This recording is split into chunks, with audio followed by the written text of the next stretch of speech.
Mwanahamisi Singano, Head of Programs at FEMNET. Mishi will speak on system change for sustainable and resilient recovery from COVID-19, while building inclusive and effective path for the achievement of SDGs. Mishi, the floor is yours. Thank you. Thank you so much, Nicholas. Allow me to start my intervention today by first recognizing that as we gather here in this high-level political forum, the COVID pandemic still continues. In Africa, the land that I call home, the third wave is picking up speed, spreading faster, and eating even harder. The third wave in Africa, in specific, came when Africa is experiencing vaccine shortage. WHO is saying that slightly more than 1% of Africans have been fully vaccinated, while approximately 2.7 billion COVID shots have been administered globally. It's only 1.5% of those shots have been administered in the continent. So, as we use this space to share learning and foster evidence-based to influence decision-making for sustainable and just COVID recovery and transformative SDG implementation, we should start by mourning the loss of families, friends, elders, colleagues, and feminist comrades. We also mourn those who have lost their lives to COVID, or those who have lost their lives because of under-resourced and overwhelmed health system, and not to forget those who have lost their lives because of violence in our homes.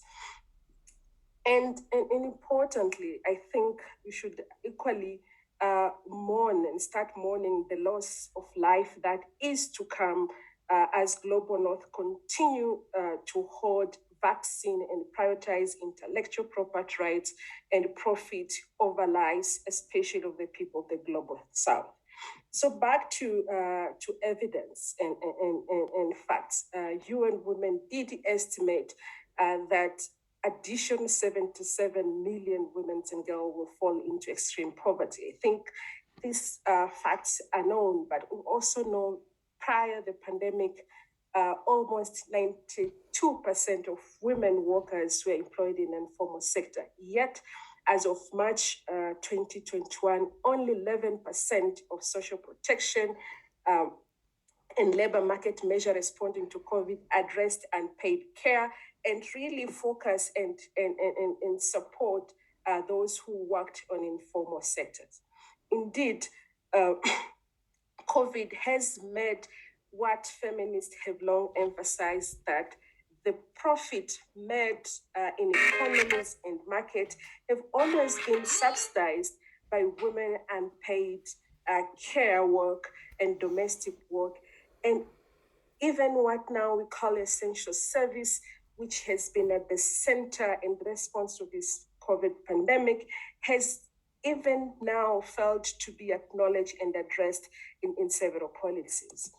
So during the pandemic, most of the feminists across the world tracked, monitored, and make sense of the pandemic, but also make sense of the facts, figure, data, but also of what is not reported and what is not said.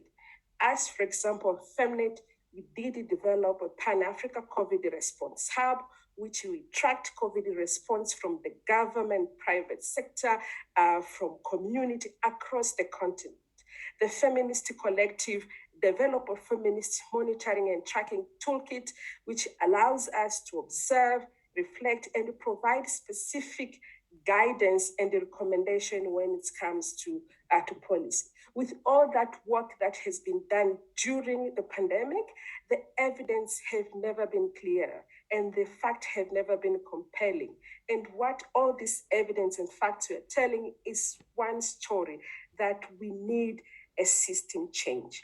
Government systems have been inadequate in responding to the pandemic, especially this because this system have been built on a patriarchy white supremacy, colonialism, militarism, neoliberalism, and authoritarianism. Hence, we are now facing this intersecting crisis, which is yet to move even an inch. Without system change, this structural inequality will continue to shape our pandemic response, but also will derail us further from achieving the gender equality and the sustainable development goals as we all wish to have achieved. State should really heed the call from the feminists and advocates to place economic, racial, climate, and gender justice at the center of COVID recovery, but also at the center of SDG implementation. As feminists, but also as women major group, we do strongly believe in multilateralism system, but it should be a system that is grounded on human rights, not system that races to the lowest common denominator, but the one that fosters global solidarity and collaboration. We need a world to adopt a feminist COVID recovery policies and packages that include fiscal policy, expenditure policy, and labor market policy that addressing informal economy and care economy as well. And importantly, I think we think the government should use human rights-based approach to implement SDG agenda and to respond to COVID pandemic and its all related crisis. This means they should respect, protect, and fulfill human rights and fundamental freedom of women and girls in all their diversity. Lastly, we need all of us collectively, government, UN agencies, private sector, feminists, all of us, we need to dismantle the unjust economic system that perpetuates and deepens inequality between and within countries and to build a peaceful, just, and inclusive society.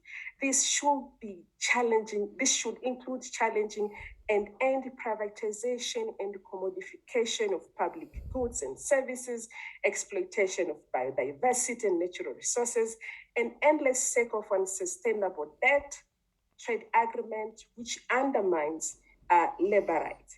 I must say, as I finish, outsourcing... If you could wrap up, thanks a lot. Yes, I must say, outsourcing this work to what we call philanthrocapitalist is a failed strategy for the continent like Africa, but importantly, is a failed strategy for the implementation of SDG. Thank you. Thank you very much. Thanks for that very important